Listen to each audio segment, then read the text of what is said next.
Blake Lively's attorney has officially stepped down, following the release of explosive revelations that rendered her defense both legally untenable and morally indefensible. Everything is falling down for you guys because people perceive you as bullied. Daniel.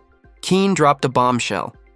64 internal emails and 17 draft filings proving Blake's so-called lawsuit was nothing more than a fame-hungry PR stunt disguised as justice. We want all evidence to come out that's proper and appropriate evidence. Daniel.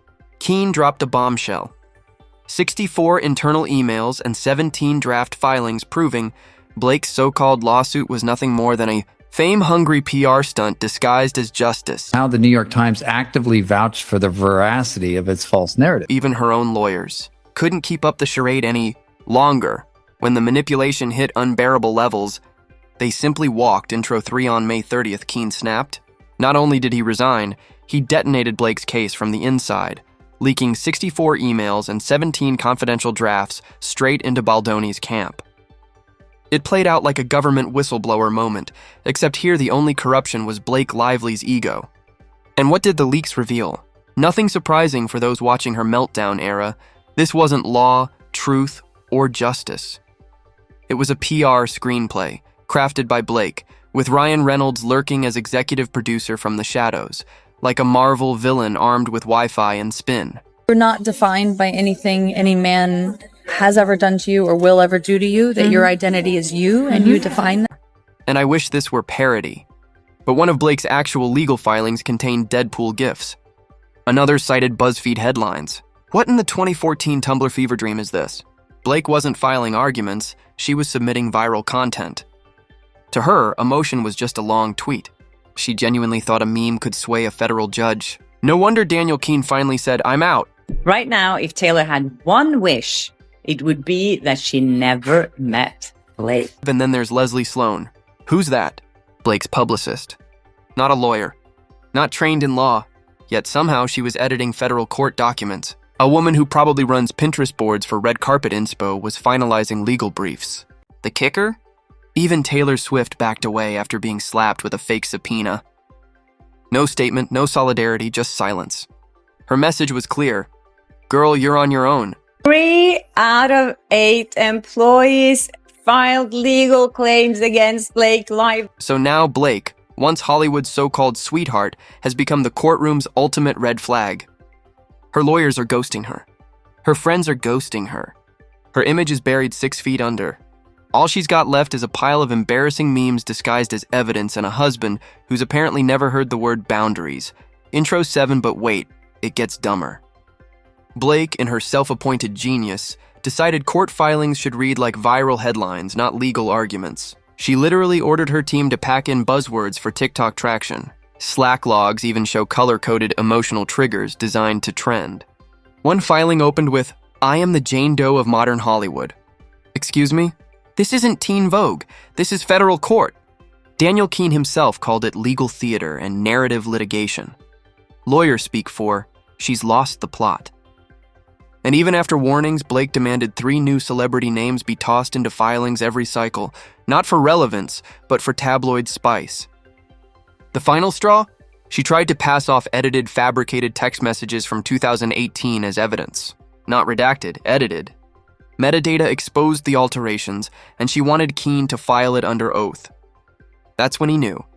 Better to represent a parking meter than Blake Lively in— It's just odd because the 99.9% of these documents and these text messages are in this data form that are extracted from Cellbrite, which is a data extractor forensic tool. And then there was Ryan Reynolds. Instead of damage control, he suggested dropping Deadpool quotes into the filings. Let me repeat that. Ryan Reynolds thought Deadpool quotes could pass as a legal strategy. Daniel Keene, trying to hold on to his last ounce of composure, replied, "This isn't a press junket. This is federal court." Which is lawyer speak for, are you people actually stupid? And Blake? She took it further. She proposed a motion blaming Hugh Jackman, yes, Wolverine, for influencing public opinion. No evidence, no quotes, nothing but vibes. Vibes-based litigation. At that point, even Keene's own partners pulled him aside like, "Man, what is happening?" His answer was brutal and real. This isn't a case. It's a PR campaign in legal costume, so he quit. But he didn't just walk, he scorched the earth on his way out. His resignation memo, addressed directly to Blake and Ryan's teams, was titled, "This Will Destroy You." Inside, he warned that their instructions violated multiple sections of the American Bar Association's code and could trigger federal scrutiny. When your own lawyer hints at criminal investigations, you're not running a lawsuit, you're staging a fire drill. Keene left spiritually, mentally, legally done. He walked into court and realized he was standing in a circus tent. And while Blake thought she was starring in some boss babe redemption arc, the reality was uglier. She wasn't in a courtroom drama, she was the drama. Daniel Keene didn't just resign. He escaped, sprinting out like the building was burning and Blake was holding the match. And now she's alone, exposed and lawyerless, because when you treat filings like tabloid pitches, even your lawyer starts planning his exit like a jailbreak. Intro. This, to me, just proves that this was the plan all along. The fact that a seasoned, respected lawyer with decades of reputation decided to leak documents to the opposing team says everything. This wasn't a client you defend. This was a client you run from before your career goes up in flames. And honestly, I almost pity Daniel Keene. Imagine grinding through Harvard Law, keeping a spotless record, only to end up arguing that Deadpool memes and Hugh Jackman fan theories are somehow admissible evidence. That's not a lawyer, that's a hostage with a bar license. And Blake? She treated litigation like a BuzzFeed quiz contest. She filed over a dozen motions, 2 of them Rule 11 sanctions, which is basically judge speak for stop wasting my time. Worse, these weren't even original. They were copy-pasted, Ctrl+V, recycled Google Docs shoved into a federal court. Imagine thinking you'll win a $400 million lawsuit with plagiarism-level filings. Then came the mic drop. A 170-page evidence dump. Texts, emails, receipts, and digital footprints, all proving one thing beyond doubt. Blake wasn't the victim. She was the aggressor. The same woman parading as the fragile muse of pain was exposed as the manipulative storm running the chaos behind the scenes. Every stunt, every leak, every "poor me" headline obliterated by her own digital trail. The judge? Reports say he called her filings a drama queen routine. Translation, this wasn't law, it was theater. Bad theater. Off-Broadway, no tickets sold, critics walked out during Act 1. Blake turned the courtroom into BuzzFeed. The sequel, with the legal IQ of a high school improv team on Red Bull. And then, the real comedy, group pleading. If you don't know what that is, don't worry. It's exactly as lazy as it sounds. Blake just started tossing in random names. Jamie Heath, Melissa Nathan, Valden Inc., as if she was pulling strangers off LinkedIn. No connection, no evidence, nothing. Just collateral damage in her hunger for headlines. She turned her lawsuit into a tag yourself meme. If you've been in the same room as Justin Baldoni, congratulations.